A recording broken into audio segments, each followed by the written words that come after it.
You're listening to the On Call Empath Show. Hey guys, welcome to the On Call Empath. This is the final episode of the year. So I just wanted to take a few minutes just to kind of thank all of you guys coming with me on this journey. I know that 2021 wasn't such a good year for many of us. We were struggling, but one of the best things that's happened to me was this podcast and all the amazing guests. I've had over 150 guests, and I've learned a lot myself. And so in this last episode, I wanted to bring on somebody that is a little bit lighter, that's going to kind of tell her story, how she battled with, alcoholism and how she kind of got through it. I thought that this is something that a lot of people, I feel, that are dealing with. And now with the new year ending, we're all looking at some sort of New Year's resolution.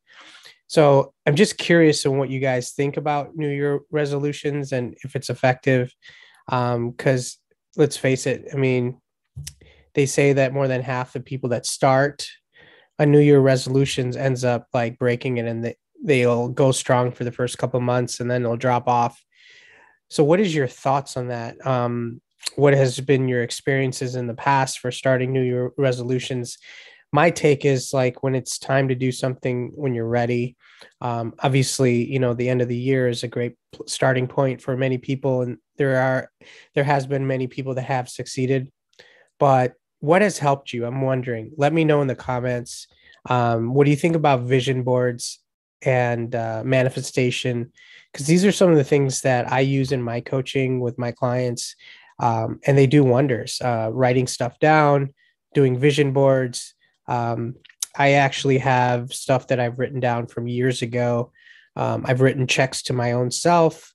I've taken pictures of certain things that I wanted to manifest in the future. As we know, with manifesting, there is no sense of time. So being patient, focusing, and working towards it and taking action is all critical if you want to see things come in your life. And if you're planning on doing big things, I want to hear about them. I hope you enjoy this next episode, the last episode of the year. Always keep moving forward, guys. We're always here with you. So with that said, let's go ahead and get started.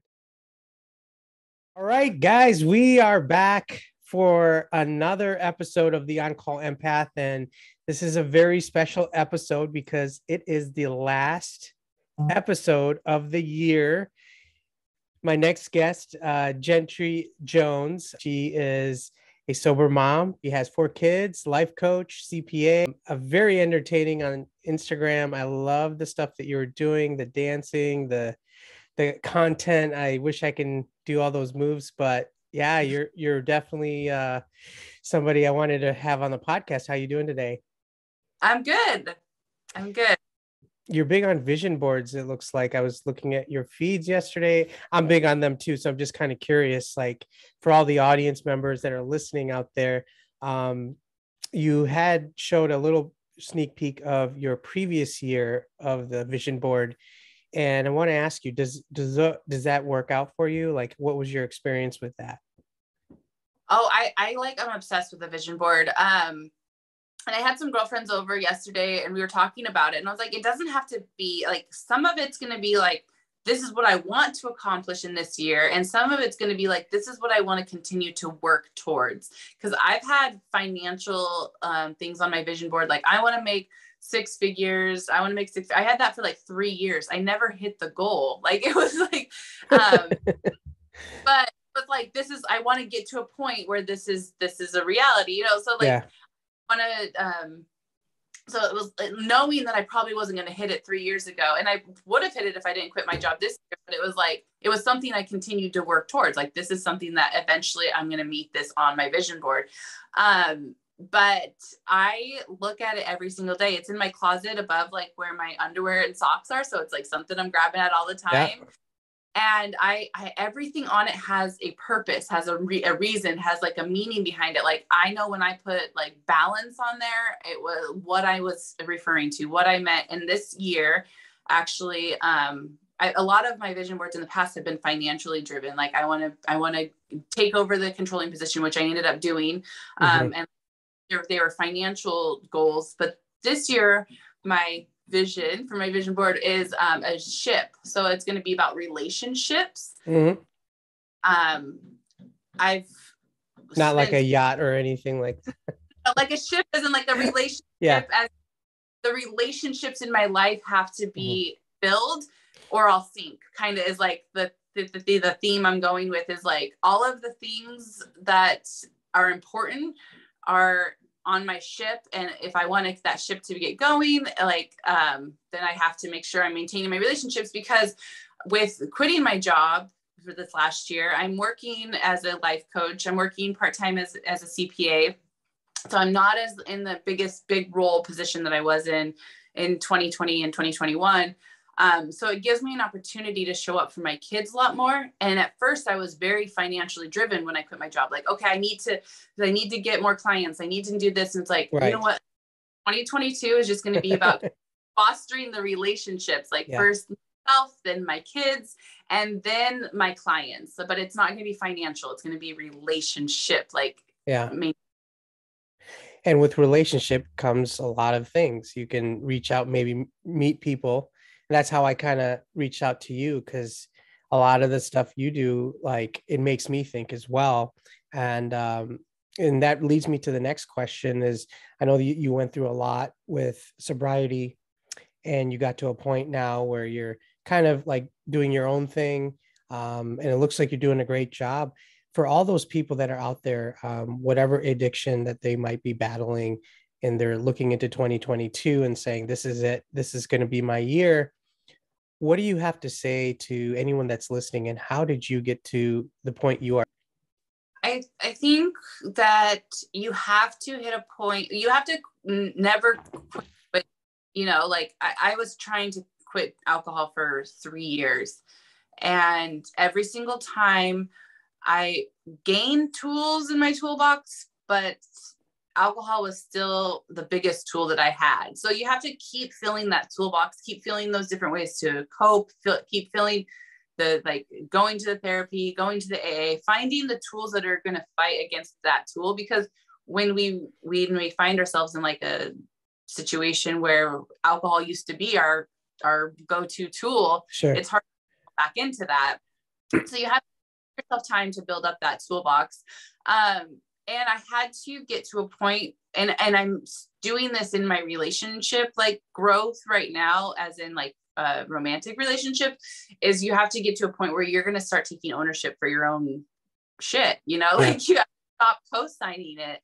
I was like, poor me, why do I have to have an alcohol problem? Why do I have to struggle? If these people wouldn't be drinking around me, I wouldn't be doing this. And it was always somebody else's fault. And I do that. I've seen myself do that, transfer that to my relationship since I got sober. And it's like, no, like, where's my part in this? Where can I take ownership? And so for me, it was really powerful to take ownership in my sobriety. Like, what? I can drink, and this is what's going to happen if I do. I get to make the decision that I don't want that to happen for my life anymore, not anybody else, but because I can make that decision for myself. It's definitely not easy. And I know I've talked to a lot of people that face not just alcohol addiction, but drug addiction, and even like social media, anything to distract ourselves from being our true, authentic self. And I know you're big on workouts and things like that. I see it on your Instagram and dancing, and I love the Grinch thing, by the way. Very entertaining stuff. So like, you incorporate all these things, and especially in your programs. Is like working out, eating healthy, is that a huge part of kind of getting past what you've been through in the way back when you were drinking? Like, did that kind of help you kind of get out of that funk? I think that eating healthy and exercise was another addiction in a way at the beginning of my sobriety, because it was control. I was obsessed with bikini. I was obsessed with being attractive, because I feel like when I got sober, I was so afraid that like nobody would want to be around me. Nobody would want to date me. I mean, like I was just finished starting a divorce. It's like, who wants to hang out with someone that's sober? So it's like, I need to hot, right? So at least so it was a little bit of a shallowness at the beginning, but as I've grown in my sobriety, the fitness is so much more than just wanting like a nice butt, like it's so much more. Like if I don't work out, I am more short tempered with my kids, or I'm have a quicker fuse, and I'm a lot more likely to get in a funk if I'm not working out. It's so like mentally, I have found like for my mindset, for my mental strength, that fitness is huge. Food is also really, really important. I mean, you're feeding your brain, you're feeding your nutrition. I've just always been an athlete. So like my go-to, like, that's what I know will like get me out of a funk. Yeah.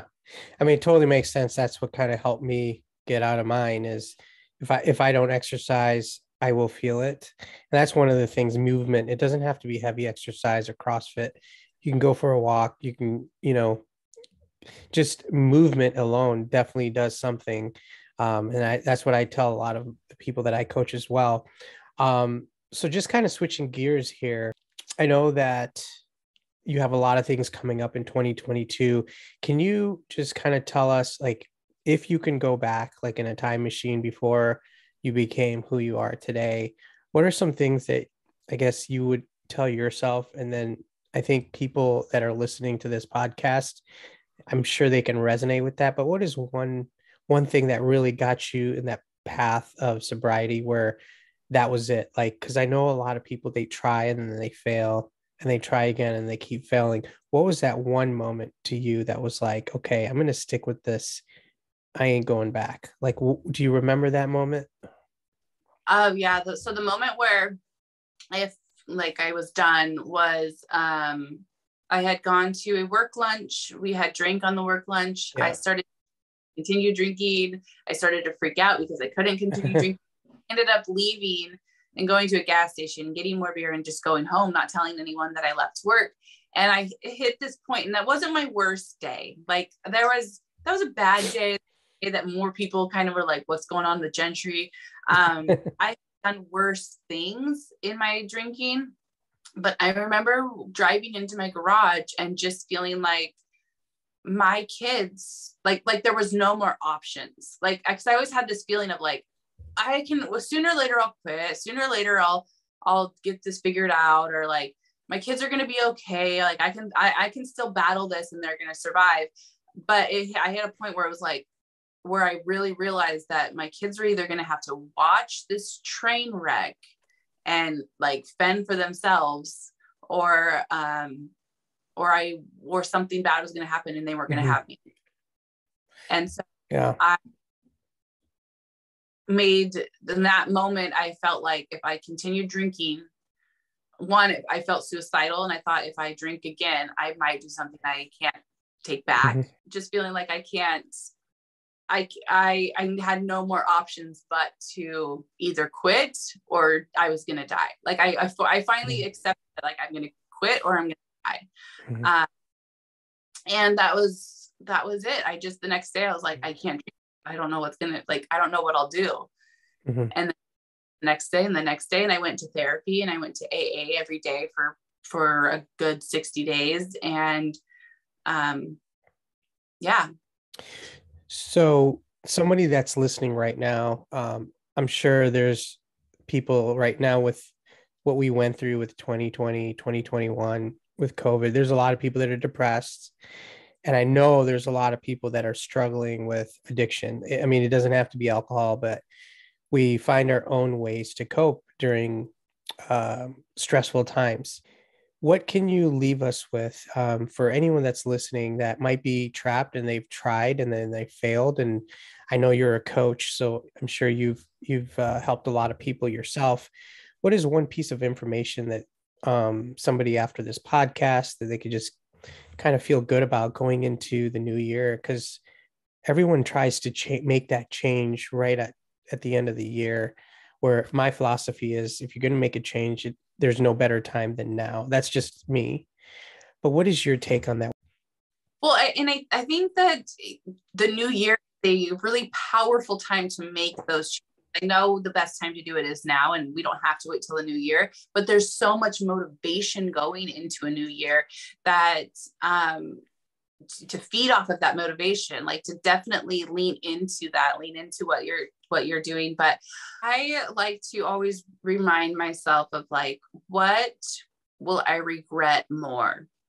Because it isn't easy to change. It isn't easy to overcome habits that you've created, whether you're an addict or not. Like, we are very habitual people, you know, so like creatures, we like our habits, we like things that we know the expectation, even if it's a bad outcome. If we know it, we trust that more than the unknown. Mm-hmm. So you know the outcome of what happens when you drink, you know the outcome of what happens when you use, you know the outcome of what happens when you overeat or when you binge on TikToks and don't get your house. You know the outcome. You know you're going to feel bad about yourself. You know you're going to, but it's known. So embracing the and leaning into the fear of the unknown, mm-hmm. and thinking about, what am I going to regret more? Am I going to regret more leaning into something I know the outcome, where I'm going to end up in the same rut that I've always been in, but it's known? Or am I going to regret trying to face my fear of the unknown, go into something that's going to give me a better outcome, mm-hmm. but I don't know how it's going to play out like that? That's how I do that. I mean, I do that even with exercise today. Like, mm-hmm. what's more, sitting here and watching a movie, or going to the gym and feeling better? Like, it's right. It's choices. And so the choices, and just having the guts to lean into the fear of that unknown. Mm-hmm. I promise you it's more rewarding, and I promise you will regret it less than continuing on the same path. Yes. And you definitely done it, and keep up the great work. Before we end this, can you just tell us where we can find you on social media, and if you want to leave any information so my audience could connect with you? Yeah. So you can find me on at Instagram, Life with Gentry, in Gentry. And then I'm also on TikTok, Life with Gentry. And my videos are for the most part, very lighthearted. And then I try to add a little hope, a little bit of humor, a little bit of education, a little bit of like self-growth. Very entertaining. I was like, you probably went through like some sort of schooling for that, but it's just natural stuff that you do. Like, how do you like, you get all the words like correctly with the in sync with the voice and the back, you know, the voiceovers and stuff. I'm like, how do you time all that? Like, I don't, well, I mean, just keep doing it. Probably record it way too many times. And the pumpkin loaf thing, I just kept watching it over and over again, just because your face, I couldn't stop laughing. And that's like stuff like that. Humor is definitely a way to kind of make you kind of forget about like your problems, but you add some educational portion to it, which the back end, I mean, the message itself has some meaning to it. It seems like, even though it's funny, I think that there's a bigger message behind that, and I think you do it well. So just keep it up. Thank you. Yeah. And so what's your plan for New Year's? Anything big, or are you just going to kind of stay on the down low? Not feeling great today, so I'm gonna probably go lay back down for a little bit. But then I have 4 boys, and they're at their dad's with their dad right now, and so they'll come home, and I bought like sparkling cider and like the little confetti things that make a huge mess in the house that I'll regret tomorrow morning. But I think some of my girlfriend and her, they're going to come over, and we're going to have a little mini New Year's party. Cool. Well, I'll check up on you in the future and see if your vision board came true and your relationships, but definitely keep in contact. And I think a lot of people will get a lot out of this episode. So thanks so much. Thank you for having me. Yeah, absolutely. All right, guys, happy New Year. And we have a lot more guests coming on in the new year. Don't miss it. I have some big things in the works. Always keep moving forward. And we are out.